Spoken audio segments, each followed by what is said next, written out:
Okay, hi, mabuhay. Welcome back to the Adventures of Miss Chuchubells, and as always, I'm Victoria. So for today, let me ask a question. Do you guys know how to read your ingredients in your skincare? Like skincare products, even your makeup products. So you guys, I think you already know that I've been into skincare nowadays. I still love makeup. I still love putting on makeup, my BB creams, my sunscreens, my lipsticks, my eyeshadows. I still love them. But I reach a certain age and I'm paying for this because I didn't took care of my skin when I was growing up. So if you want to learn with me, stay tuned, keep on watching, and let's get started.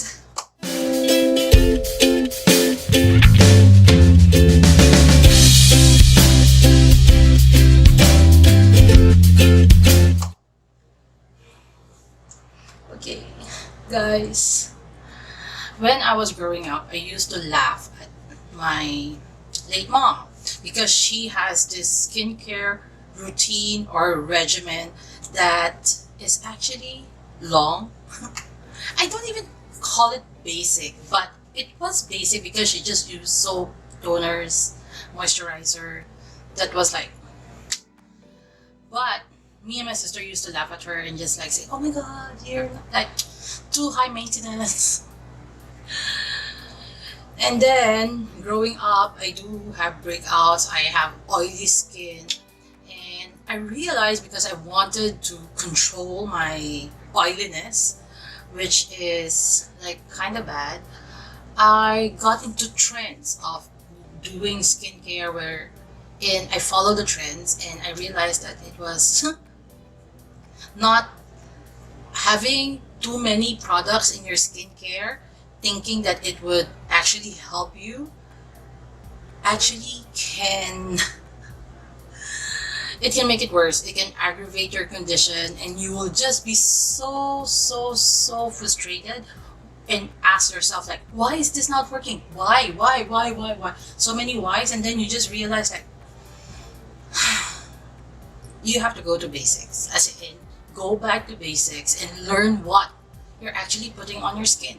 So based on my research, and ingredients is one of those factors that actually helps, or it can either help or make it worse the situation that you are in, whether you have fine lines, whether you have an even skin tone like me, or whether you have like red blotches on your face, you have acne marks, you're prone to acne, you're oily, and that is me, and my camera is going to switch off anytime soon.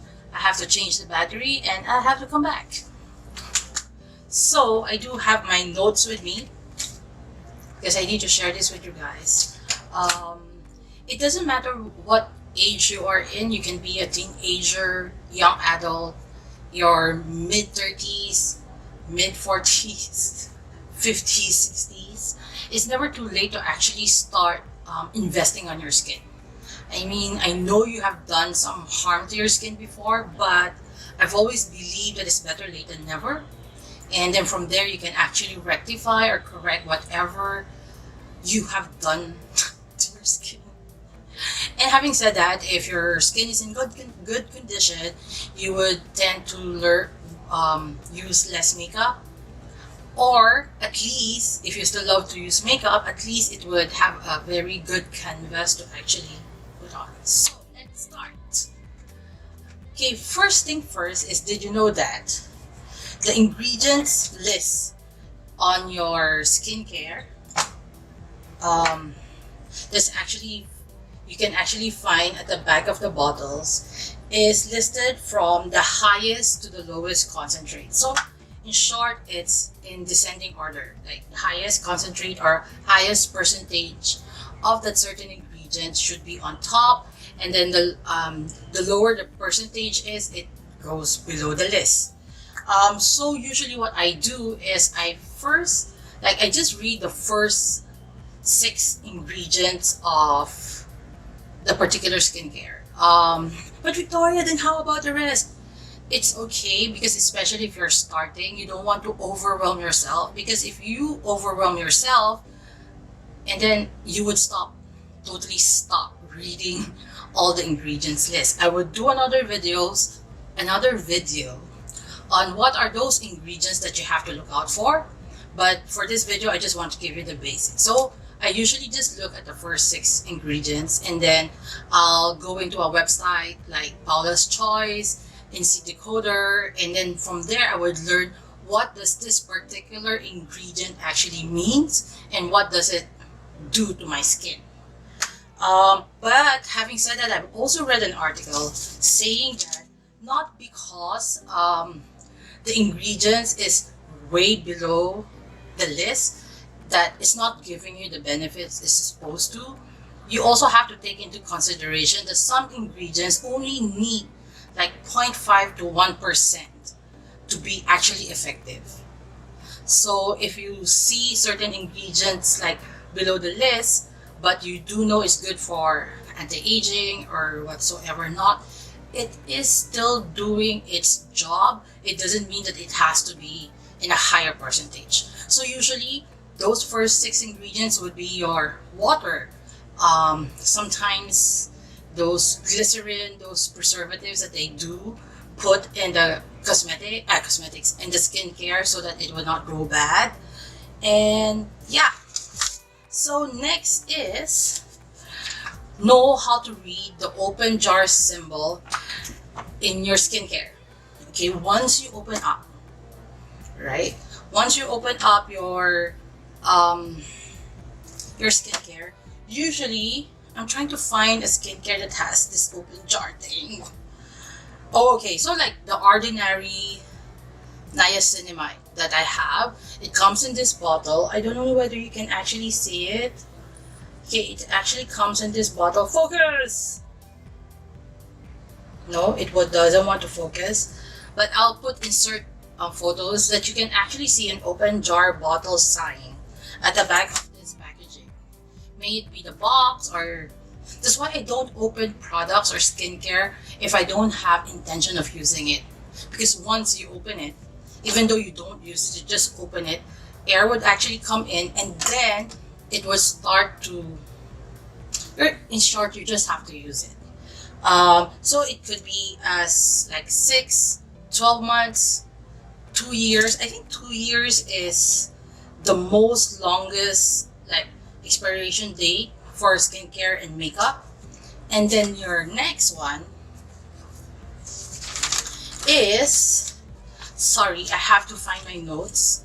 I don't want to overwhelm you guys with all information, but this is one thing good that growing up I always thought of, like, okay, I'm going to use this because it's this. Okay, dermatologist tested doesn't equate to dermatologist endorse. Not just because you see it in any product that you want to use for your skincare. Oh, it's dermatologist tested. They did test it, but they didn't endorse it. Testing it and endorsing it is 2 different things. And when a dermatologist actually endorses a certain product, it means that they agree with all the ingredients that's in that certain product, that they do believe it's good for your skin, that it would help your skin to be better, it would treat whatever things that you actually want to be treated. Tested, it's just they tested the product and made sure that it would not cause irritations. You do get what I mean. So I will try to find like products that are actually dermatologists endorse, not necessarily their own brand, but I will try to find, because this is something like growing up I usually just like, oh, okay, dermatologist tested, and I would just buy the item just thinking like, oh, I think it is going to be good for your skin, but everything you have to take with a grain of salt. If you have sensitive skin, one thing I've also learned is buy those things with the cruelty-free logo, because what I do understand is once they have this cruelty-free, not only though they don't that they don't test in animals, but they use certain ingredients that's like better for your skin. It's not as irritating and all. And then if you really want to dig in and crack your brain, I'll be stating some websites that I actually would actually go to these websites if I want to find more information on certain skincare ingredients, or basically anything about ingredients that you put on your skin, be it be skincare, makeup. Sometimes they also do have like shampoos and all. So first is Paula's Choice. Paula's Choice is, again, you guys know the Paula's. Why do I call it Paula's Choice? Paula's Choice. They do have this like ingredients list wherein she does explain what these certain ingredients are supposed to do for your skin. And Incy Decoder is also a great website wherein they would tell you like same thing. COS DNA is very good for beginners. COS DNA is very good for beginners because if you do Google, you can actually copy and paste the entire ingredients list and paste it on the box, and then they would tell you whether is it irritating and blah blah blah and so on and so forth. But again, all this resources is available for you, but you have to take it with a grain of salt because some items might be good for other people and some items might like be good for you, and vice versa. For me, skincare is more of a unfortunately is a trial and error, and it would really test your patience. I haven't seen a skincare product that I've actually used and I've just been using it for 2 weeks and I would see that, oh, that all my problems solved. No, I realized that I have to be patient with my skin. I have to be patient to give these ingredients ample time to actually do their work or magic, if you want to call it. Usually you should use the skincare for at least a month. If you don't get immediate reaction after using it for like 1 or 3 days. What is this? If there are certain ingredients that I'm still finding out, like what ingredient causes me to break out. But once like I'm using a certain ingredient for 3 days, for example, then suddenly I break out, I would stop using that product. I know you might say like, well, Victoria, you might be just purging. Again, I'm doing my research to see what is the difference between breaking out because of a certain ingredient and your skin is just purging. I don't want to take the chance. Once I see a pimple on my face, I'll stop that item. I'll stop using that product for a certain amount of time, and then I'll maybe try, because skincare items is not that cheap. It's quite expensive, so it's really an investment. But since you're already investing, invest your time too. Let your skincare work for you. Give it enough time. Don't rush things. I'm to a point that I actually like how my skin looks, although I know I still have a long way to go, but I'm way better off when I first started, maybe like 1 year and a half ago, wherein I was like, now I'm really thinking of what I'm doing with my skin. And the first thing that I actually did was to use sunscreen. If you don't even want to do anything to your skincare regimen, you just use soap, wash your face, put on sunscreen. At least use sunscreen. There's a lot of sunscreen now that actually can be a moisturizer, which is good for your skin. You would hydrate it, and it will not be dry, you will not be dehydrated. Then if you're not dehydrated, you will be able to control your sebum production if you're an oily skin girl. Sunscreen is important because if you don't want to have like blotchiness, uneven skin tone, early signs of aging like wrinkles and all, please use sunscreen. Soap, sunscreen, that's it. And then from there, we can work on what we need to do with your... So now I'm rambling. Oh my goodness, Victoria, I wanted to do this video to inform you guys, to teach you guys how to read certain ingredients. And now I'm rambling about sunscreen. I have to stop. I'm stopping now. I would still do a lot of this type of videos wherein when I learn something new about skincare, I will share it with you guys. Hello, I'm not a doctor. I'm not an esthetician. I'm not a dermatologist.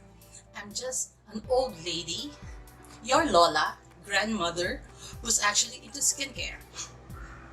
So if you want to learn with me and you find this helpful, please let me know at the comment section below so that I will be able to do more videos. At least I would know that you like this type of videos. And yeah, please give this video a big thumbs up. Consider subscribing to my channel. If you want to listen to me to keep on ranting and talking, and oh my goodness, this video started as... Anyways, this is me. This is how my videos goes. And don't forget to hit that notification bell so you'll be notified whenever I try to upload videos, at least once a week. So till my next adventure, please remember to be courageous, kind, and a blessing to everyone you meet. Bye.